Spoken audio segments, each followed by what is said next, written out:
Over the years, having been a pastor quite a few years, I've heard numerous times, "Oh, I didn't get anything out of worship."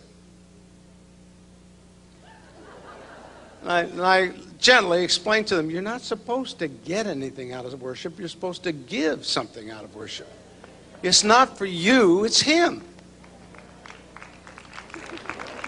Years and years ago, I was at one of my children's friend's birthday party. She was only 6, if I remember right. And we went, and her older sister, who was 8, was angry. Because everything, all the birthday stuff said the other girl's name, and all the birthday stuff was for her. It had pictures of her all over the house and all over the patio area. And there was a big prize and gift for her, and there was a cake for her. And the mother had, at one point, the older sister was stamping her foot and just with indignant rage, you know. And her mother had to pull her aside, and I still remember her gently but firmly saying, "It's not about you. It's about your sister. It's your sister's birthday, not your birthday." I've never forgotten that. Now, I don't mean to do that to you, but I want you to know it's not about you. It's about Him. It's about you growing closer to Him.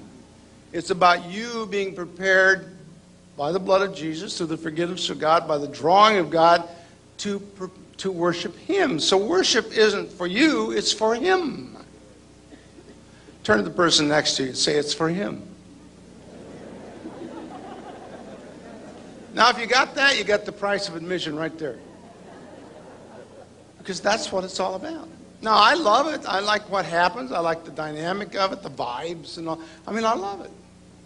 And it's a major, major part of my life. But the center of it is, does it please you, Lord? Does it please you? Does our collecting together and worshiping, congregating together and worshiping please you? Is it blessing you, Lord? Because at the end of the day, that's what it's all about. A good worship service then has both the dynamic of being graded and received in heaven, as well as what happens here. We might walk away and say, "Well, that was a good one," but the Lord's going, you know, "You're drawing near to me with your mouth, but your hearts are far from me." That was what happened in the Gospels, remember? And so it's very important for us to understand that worship, beginning and end, is for God, and that this is preparation for that is to come. A few years back, I can't remember what it was, but I walked into my grandson's, one of my grandsons. I have 11 of them, grandchildren.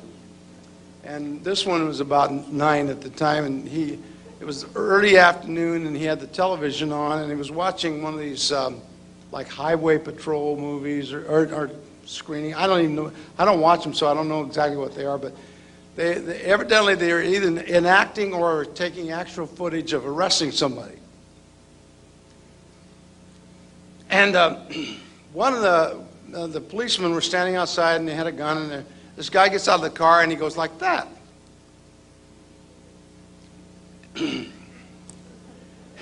And Courtney turns out and looks, is he worshiping?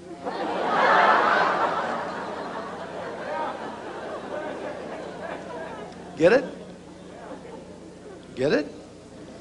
You see, that's what this is. I give. You're right, I'm wrong. You're holy, I'm not. I yield myself to you. I give myself to you. You're the only good I've ever known. The only resource on earth for life. You, oh God, are all of it. It's all about you.